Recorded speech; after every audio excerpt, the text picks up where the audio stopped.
Deus muda histórias. Não importa quão difícil seja a situação, Ele ainda é aquele que tira o homem do pó e o faz assentar entre os príncipes. É de posse dessa verdade bíblica que compartilhamos o testemunho de vida do pastor André Matias, que junto com a sua esposa passaram pelo útero do sofrimento. Desempregados, desabrigados e dormindo no chão, mas sendo fiéis ao Senhor, viram a mão de Deus realizar um grande milagre. Através desse testemunho, acredite, Deus cuida de você e irá mudar o seu cativeiro. Esses dias eu estava pregando em Curitiba. E o menino que gosta do nosso trabalho e ora pela minha vida, ele sentou comigo e disse: pastor, isso é muito simples. Eu falei: senta aí que eu vou contar a minha história. Sabe, irmãos, eu estou emocionado aqui, porque eu estou olhando para pessoas que estão passando um processo que é diferente do que eu passei. Mas eu quero edificar a sua fé aqui, porque eu estou vendo, irmãos. Eu não sei se você vai acreditar no que eu vou te falar agora, mas eu estou vendo. Eu estou vendo uma túnica colorida sobre esta igreja. Eu estou sentindo que Deus vai marcar a chamada de pessoas aqui esta manhã. Eu estou sentindo de contar isso daqui para vocês. Olhe para cá. Hoje eu estou pregando para vocês aqui, mas eu sonhava em ser um advogado. Gosto de falar, gosto de ler. E eu já estava em um ano de advocacia, trabalhando. Era segurança de um shopping, recém-casado, novo convertido, começando tudo na vida cristã, família.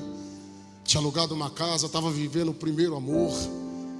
Eu me lembro que quando eu recebi o salário, eu já entrava dentro do hipermercado que tinha dentro do shopping. Já comprava aquele bolo de brigadeiro, já pegava aquela Coca-Cola para fazer a média com a esposa. Tava tudo mil maravilhas, sabe? De repente um dia eu fui trabalhar e o meu superior olhou para mim e falou assim: eu não sei o porquê, mas você não pode mais trabalhar aqui. Sabe quando alguém fica com cara de ué? Eu fiquei com cara de ué. Eu falei: eu não estou entendendo. Ele olhou nos meus olhos e falou: nem eu sei o porquê, mas eu tenho que te mandar embora. Não entendi nada, fui embora, triste. Toda a minha esperança estava naquilo de começar uma vida com a minha esposa, projetando compra de apartamento, e de repente eu fui mandado embora. Cheguei em casa aquela tarde triste. Minha esposa logo ganhou, porque ela me conhece, e eu falei para ela do ocorrido. Ela ficou triste. E eu posso confessar um pecado para vocês aqui: o da murmuração. À noite tinha um culto de oração e eu era cooperador da igreja e líder da mocidade. De repente eu me ajoelhei e, sem abrir a boca, eu comecei a murmurar dentro de mim. Falei: Deus, eu não aceito. Se o Senhor não abrir uma porta logo, eu não sou mais cooperador, não prego mais, não lidero mais mocidade e não quero mais saber de nada. Tipo assim, a criatura querendo mandar no Criador. Tinha uns 15 crentes e Deus não gostou daquilo, pastores. Sabe aquelas irmãzinhas de 1,5 metro de altura, do coque, aquelas tochas do ciclo de oração? Que saudade dessa mulherada, irmão. Tinha uma dessa lá. E você sabe que baixinha já é invocada, imagina cheia do Espírito Santo, irmão. Olha, teve uma baixinha ali que quase foi batizada agora. Ela entrou no manto, irmãos, veio na minha direção, e quando eu abri o olho, porque eu senti a terra tremendo, eu abri o olho para ver o que estava acontecendo. Era ela. Os olhos dela só estavam faltando saltar para fora, e ela mais vermelho que um pimentão. Eu falei: só pode ser coisa de papai do céu. Foi aí que eu descobri que crente pentecostal dá choque. Como assim, pastor? Ela colocou a mão no meu ombro e eu fui renovado. Me alegrei no espírito, mas ela olhou nos meus olhos e disse: homem, fica de joelho. Porque de joelho o irmão já está do meu tamanho e eu tenho mais liberdade para falar o que Deus mandou eu falar. A palavra é: quem és tu, Caco, para contender com o teu Criador? Falei: Deus, não precisava pegar tão pesado assim, né? Foi eu quem fechei aquela porta.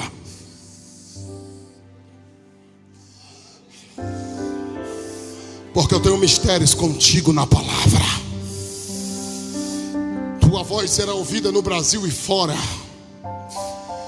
Mas a porta que eu te abro será gerada no útero do sofrimento. Eu estava entendendo tudo, só não entendi essa palavra útero do sofrimento. Fui entender depois de 5 meses, acabou o seguro-desemprego, não conseguia mais pagar o aluguel e eu fui despejado da casa. Doeu demais. Um dia de calor assim como hoje, eu e a minha esposa subimos as escadarias daquela casa, com os móveis nas costas, com alguns jovens que se condoeram da nossa situação, e a gente foi morar numa construção do lado de uma igreja. A construção era aberta. Nós moramos 8 meses dentro dessa construção. Dormíamos no chão. Eu tenho um problema de renite. Imagina a luta que foi. 8 meses dormindo naquela construção, morando lá. Sol, chuva, chuva, sol. Foram se acabando os móveis, foram se acabando tudo, e só sobrou um colchão. Voltamos, batemos na porta dos meus pais por adoção, porque eu fui adotado e fiquei sabendo que era adotado com 17 anos de idade. Para você ter ideia da minha história, eu só vou passar um mel na sua boca para você entender o que Deus faz. Conheci minha família biológica há 5 a 6 anos atrás. Minha mãe biológica tinha todos os tipos de doenças que você imaginar, inclusive era deficiente visual, fazia hemodiálise, tinha diabetes. E no dia que eu a revi, a conheci, no caso conheci, ela só pôde me abraçar e não pôde me ver. O preço que ela pagou até o fim da sua vida foi não me ver. Só pôde me abraçar, me pedir perdão, contar a minha história. E na simplicidade dela, chorando, ela começou a falar que eu fui o 4º filho de 6 filhos, cada filho de um pai diferente. E ela me disse que na minha vez foi um acidente. Tinha saído com meu pai biológico e aconteceu. Na visão dela foi um acidente. Por isso, só de raiva, eu estou escrevendo um livro, já está com mais de 70 páginas. Você não é um acidente, você é um projeto de Deus. Você não deu glória a Deus porque não entendeu a essência desta palavra. Mas você não é um acidente, você é um projeto de Deus. Escuta isso daqui, por quê, pastor? Porque só deu tempo de ela contar a minha história. E segundo ela, meu pai biológico não sabe que eu estou vivo até hoje. Porque o que ele deu de remédio para que eu morresse na barriga dela não foi brincadeira.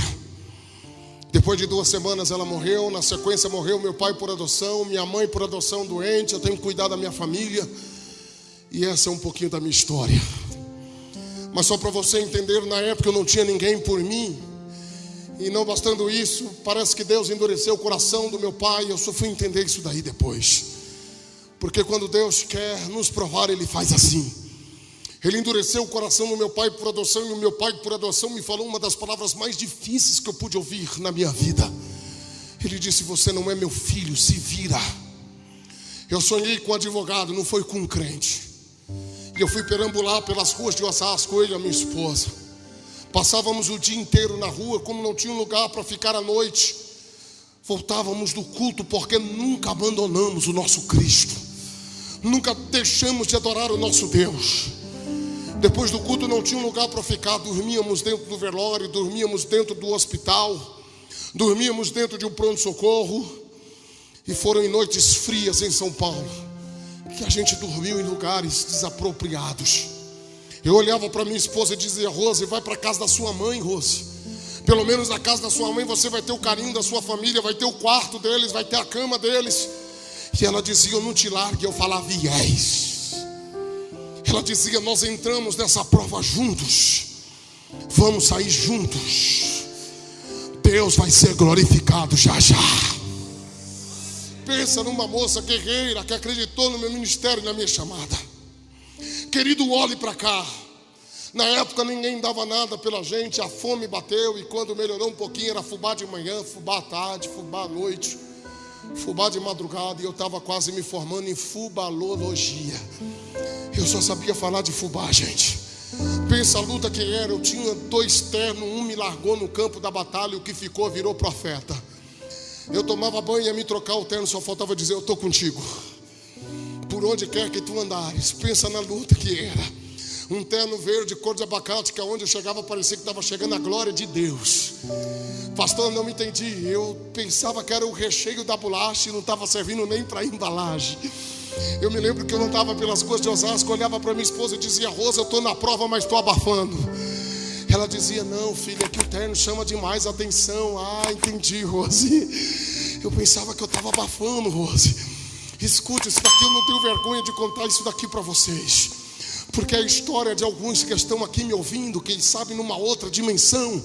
Mas é o processo da túnica e você não tem ideia do que Deus vai fazer na tua vida já já. Mas olhe para cá, por quê? Porque na época eu não tinha R$1 para dar um creme para minha esposa, eu chorava por causa daquilo. Mas ela sempre do meu lado. Eu me lembro que na época nós passamos por 14 casas de favor. Eu não sei se você tem ideia do que é isso, é uma humilhação pior do que a outra. Vou fugir dos pormenores até para não te escandalizar. Quem sabe você não tem um nível espiritual para ouvir o que eu tenho para falar aqui. Mas a gente sofreu demais, foi muitas humilhações. E um dia eu estava morando de favor na casa de uma tia minha. Sabe aquele dia que você está pior do que arroz de terceira? Aquele dia que parece que não vai acontecer nada. Foi num dia assim que eu não tinha nem vontade de se levantar da cama. Querido, alguém chamado André Victório me visitou e foi atrás de mim. Era meio-dia, 1h mais ou menos, quando ele entrou na casa da minha tia. Olhou para mim e falou assim: hoje você tem que ir na tarde da bênção que eu dirijo. É por isso, irmão, que eu não desprezo o culto da manhã, da tarde, da noite. Pode ser hoje que Deus vai mudar a tua história. Pode ser agora, você não tem ideia do que Deus está fazendo aqui no mundo espiritual. O que eu quero que você entenda é que ele olhou nos meus olhos e falou: hoje você tem que ir na igreja comigo. E eu falei: André, eu não estou bem. E ele falou: hoje você vai porque Deus vai mudar o teu cativeiro. Ele já sabia, mas eu não sabia de nada. Fui lá com muita dificuldade, se troquei, a minha esposa, fomos com ele. Chegamos na tarde da bênção, onde ele dirigia, tinha uns 20 crentes. Ele foi dando oportunidade para todo mundo e foi me deixando por último. E eu falei: não acredito. O André, sabendo da prova que eu estou passando, ele vai me deixar para dar uma palavra.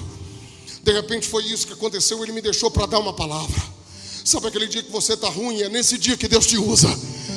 É nesses dias que Deus acha por bem te usar como você nunca foi usado um dia. Eu abri a boca e por 20 minutos Deus encheu aquela igreja com a glória dele. Virou congresso em plena tarde. Terminei de pregar, acabou o culto. Um homem zarrão dos olhos azuis, do cabelo grisalho, bateu nos meus ombros e me disse: você é o André Matias? A prova estava tão grande que eu fui grosso com ele. Eu falei: se for dívida, não sou eu, irmão. E ele falou: calma, rapaz, calma, cadê a sua esposa? Eu falei: aquela fofinha dos olhos verdes ali. Ele falou: chama ela. Quando eu chamei a Rose, ela veio. Ele olhou nos meus olhos, olhou nos olhos dela e disse: eu sou o pastor Jonas Victório. Quando ele falou que era o pastor Jonas Victório, eu conciliei o nome dele com o nome do meu amigo André Victório. E eu sabia que o pai do André Victório era missionário fora do Brasil. E eu já fui abrindo um sorriso e falei: seja bem-vindo, pastor. Ele falou: rapaz, eu sou pastor na Argentina, na cidade de Ceiza, na grande Buenos Aires. E eu vim no Brasil por 2 motivos. Primeiro, vim falar com o meu pastor presidente. Segundo, vim lhe conhecer pessoalmente, porque aonde eu sou pastor, meu filho já tem o testemunho de você e eu passei a orar pela sua vida. E nestas madrugadas atrás, eu estava orando por você e pela sua esposa, e Deus falou para mim: vai buscar os meus filhos no Brasil. Mas ele falou: vai buscar os meus filhos no Brasil. Olhe para cá. Por quê, pastor? Não me pergunte como. Depois de 2 dias, eu e a Rose estavam dentro de um avião pela primeira vez.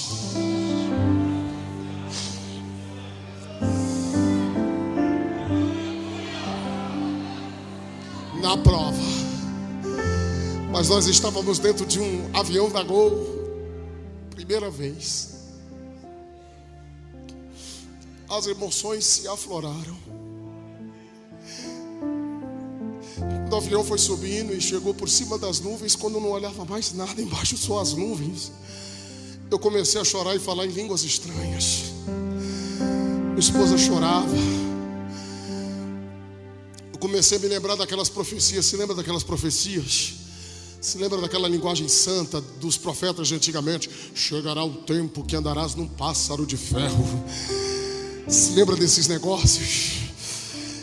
Eu comecei a me lembrar dessas palavras. E eu e a Rose chorava, e o pastor Jonas chorava. E ele dizia: curtem, gente, desfrutem. Chegou a hora de Deus mudar o cativeiro de vocês. E quando chegou a hora de comer, gente, eu não sabia que tinha aquelas coisinhas gostosas dentro do avião para comer. Eu simplesinho, e eu falei: onde que crente gosta de comer? E eu estava com fome. Olhe para cá. Quando chegou aquelas moças, com aqueles moços todo etiquetado, com aquela mesa cheia de coisa gostosa para comer, irmão, você sabe, crente gosta de comer, gente. Imagina saindo da prova. Quando eles chegaram com aquela mesinha cheia de coisa gostosa para comer, o menino olhou para mim e falou: o senhor quer comer o que daqui? Eu falei: eu quero é tudo. Eu quero tudo. Eu quero tudo. Eu quero tudo. E não adianta esconder o suco adesa aí não, que eu já vi. Eu quero ele também. Pode passar. Gente, pregamos 40 dias na Argentina. Jesus fez milagres na Argentina, marcou o nosso ministério. Minha família por adoção é pernambucana, a biológica é baiana, e eu com panca de castelhano. Jesus enrolou a minha língua, deu a língua do povo. Minha esposa cantou em castelhano. Acredite se quiser, eu acho que tem gente que acredita ainda nessas coisas. Eu creio que tem gente que acredita nessas coisas ainda. Eu estava em um congresso de missões na nossa igreja do Belém, na cidade de Ceiza. E eu estava pregando a prestação, e pregador pentecostal pregando a prestação. Você não imagina a luta que é. A paz do Senhor. E o pastor vinha lá: paz dele, Senhor. E eu tinha que falar assim. Eu falava: Deus, o Senhor me trouxe aqui para me provar mais um pouco. Foi. E eu fui orar.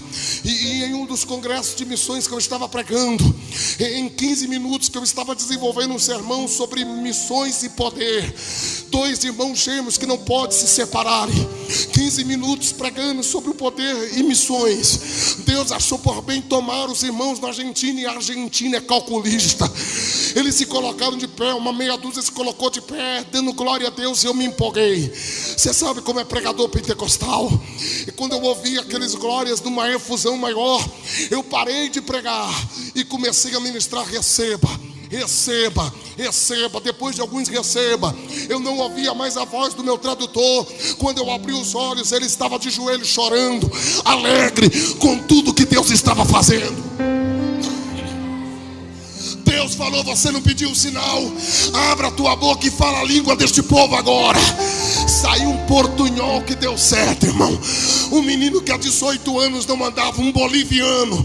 Eu me lembro como se fosse hoje, desse lado aqui. Ele soltou as duas amuletas, veio no corredor da igreja devagarinho.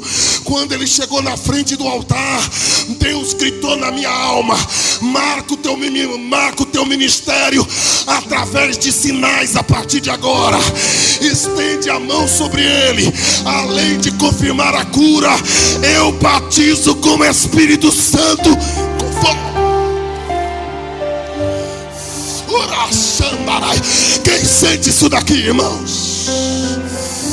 O menino foi curado e cheio do Espírito Santo.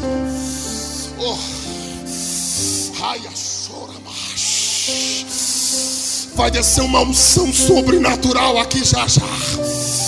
Olhe para cá. Voltamos da Argentina e Deus começou a honrar. Foi abrindo as portas em Osasco, região. Fui pregando nos cultos, fui pregando nos congressos. Deus foi mudando o nosso cativeiro. As coisas foram melhorando. Comecei a sair do estado. E Jesus falou: agora eu dou condições para vocês alugar o que é de vocês. Aluguei um apartamento.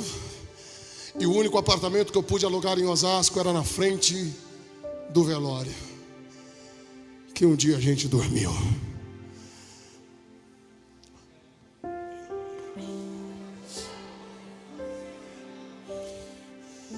Quando eu abri as duas janelas dos quartos do apartamento e vi o velório do outro lado da rua, Deus falava: foi dali que eu tirei. Se ficar soberbo, volta para lá. Se ficar orgulhoso, volta para lá. Posso falar uma coisa para vocês? As coisas foram melhorando. Deus foi dando condições, foi nos abençoando. Já já Deus começou a abrir as portas para outros países. Eu nunca imaginei que eu ia sair da minha cidade, imagina, do que pregar numa África, pregar numa Europa, pregar em vários países da América do Sul. Estou falando para jovens que estão sonhando aqui, que o preço que vocês estão pagando não é em vão. Todo esse sofrimento, todo esse processo não é em vão. Eu estou querendo te falar que Deus jamais vai honrar alguém sem antes feri-lo primeiro. Porque Deus só pode honrar quem é quebrantado de verdade. Eu faço parte de uma geração egocêntrica, soberba. Eu acho que não passou pelo processo. E Deus está nos ferindo mesmo. Estamos no Getsemane de Deus. Estamos no lugar da prensa mesmo. Deus está tocando em áreas da vida da gente que não era para tocar, mas Ele está tocando. Porque da forma que Ele quer usar a minha geração é muito forte. Eu não sei se você vai crer no que eu vou te falar aqui agora, mas eu estou sonhando, gente. Estou sonhando com o maior avivamento de colheita de almas de toda a história da igreja. Eu não sei se você concorda comigo, mas eu estou sonhando com um dos maiores avivamentos de todos os tempos. Estou sonhando com os cegos enxergando, com os surdos ouvindo, com os aleijados andando. Eu estou sonhando. Estou sonhando com os nossos cultos virando congresso. Estou sonhando com, depois de um congresso como este, a gente andar pelas ruas de Franca e de repente alguém pagar a conta lá e a língua enrolar e Deus te usar para falar com a caixa que está do outro lado. De repente você fazer o apelo, a pessoa aceitar Jesus. Estou sonhando com um avivamento e isso não é maluquice. Estou sonhando com um avivamento que você vai andar pelas ruas dessa cidade e de repente alguém perturbado vai passar do teu lado, o demônio vai se manifestar, vai cair de joelho na autoridade do nome de Jesus. Você vai expulsar o demônio, vai ganhar aquela alma para Jesus. Estou sonhando com gente simples. Estou sonhando com gente cheia do Espírito Santo. Churracalamaia. Estou sonhando com gente cheia de Deus. Hoje eu tenho a minha casa, tenho o meu carro. Deus mudou meu cativeiro. Rafael vai conhecer minha casa, vai falar onde eu moro, vai trazer testemunho para vocês. Porque quando Deus quer honrar, Ele honra e acabou. Eu estou querendo falar que Deus vai honrar alguém que está me ouvindo aqui. Levante a mão direita para cima. Oh, eu estou sentindo uma autoridade profética. Oh, meu Deus. Eu estou sentindo uma autoridade profética. É uma manhã de quebrantamento. Levante a tua mão para cima, porque vai descer uma túnica colorida sobre a tua mão agora. Eu estou vendo o Pai indo em direção de algumas pessoas aqui.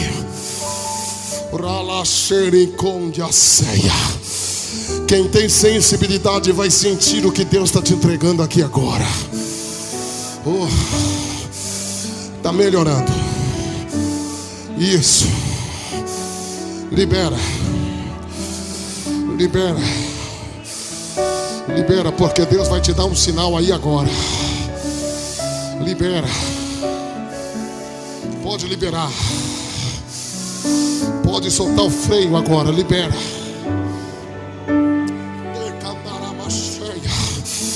Vai ter cânticos espiritual aqui nesta manhã. Vai ter cânticos espiritual aqui nesta manhã. Receba agora. Eu acredito no avivamento das lágrimas. Eu sou pentecostal, eu gosto do pulo, gosto do levantar as mãos, mas as lágrimas mexem com Deus. Chora mesmo, desembucha nesta manhã. Solta esse grito que está aí na tua garganta. Uraia candaramahaya. Olha o que o Espírito de Deus começa a fazer aqui agora. Se é verdade que o céu está dentro da minha boca, você vai começar a sentir o que você nunca sentiu na sua vida. Glória, glória. Tem gente que não vai aguentar ficar sentado na cadeira. Já levantou dois. O Espírito